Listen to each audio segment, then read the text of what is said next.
ఇగో వార్కల local buses అండి ఇవి. మనం డబ్బులైతే ఊరిలో తగలేకండి, ఎక్కడికి వెళ్ళినా కూడా మనకి 10 రూపీస్ ఛార్జ్ చేస్తుంది. సో నేనైతే చక్కగా నిల్చొని 10 రూపాయలు ఇచ్చి ఇటు బీచ్కి వెళ్ళి బీచ్ నుండి మళ్ళీ రూమ్కి అయితే వెళ్ళిపోతున్నాను. సో ఇదిగోండి మనకి ఏదో బీచ్ ఇవన్నీ కూడా దగ్గర సమీపంలోనే ఉంటాయి.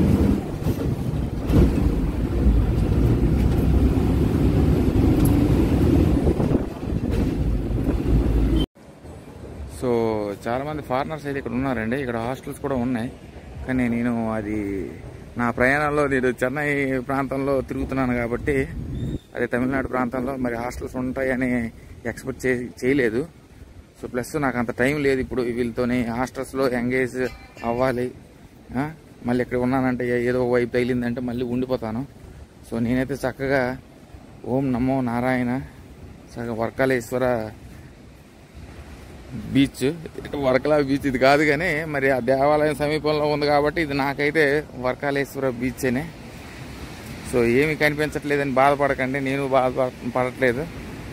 సో బీచ్కి అయితే వచ్చాను. ఓం నమో నారాయణ, ఓం నమో నారాయణ, ఓం నమో నారాయణ, ఓం నమో నారాయణ దేవుడిని చక్కగా ఆరాధించి నేనైతే మీకు బీచ్ అని ఇంకేది చూపించట్లేదు, బీచే చూపిస్తున్నాను. అదిగోండి అందమైన లైటింగ్స్ చూసారా, శబ్దాలు. ఓం నమో నారాయణ, ఓం నమో నారాయణ. ఒక్కసారి ఆడు కాళ్ళు నీటిలో పెట్టేసి ఏమీ కనిపించట్లేదు కానీ నేనైతే బీచ్లోనే ఉన్నాను. ఓం నమో నారాయణ. చాలా అందమైన బీచ్ అండి.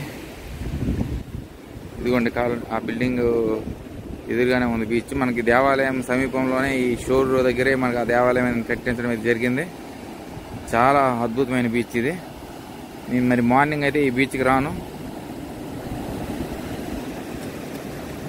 వార్కలా బీచ్ అనేది ఒకటి మీకు చూపించేసి ఇక్కడ నుండి నేను హంపి ప్రయాణంలో ఉంటానండి. నా హంపి ప్రయాణం ఏమవుతుందో దేవుడు ఏం చేస్తాడో ఏం అర్థం కావట్లేదు. నాకైతే తోటాల మీద బాణాలు రామబాణాలు నా మీద ఆ దేవుడు ఎందుకు ఇలాంటి బాణాలు వేస్తున్నాడో నాకు తెలియదు. నా పర్యటన అంతా కూడా ఎన్నో కష్టాలు ఎన్నో అనుభవించాను, అన్నీ మీకు చెప్పుకోలేకపోతున్నాను. కానీ సోలో ట్రావెలర్స్ అందరికి కూడా నా వందనాలండి. అంత ఆసామాస విషయం కాదు.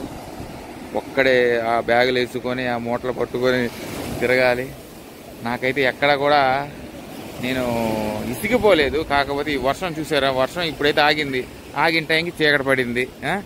ఇదేనా వానదేవ, నా పైన దయ కలగలేదా నీకు? ఇదే చూపిస్తానని తప్పు అనుకోకండి. మరి మీకు బీచ్ షోరు సముద్రం అలలు శబ్దాలు అవి వినిపించగలవు, ఇంకేమి వినిపించవు.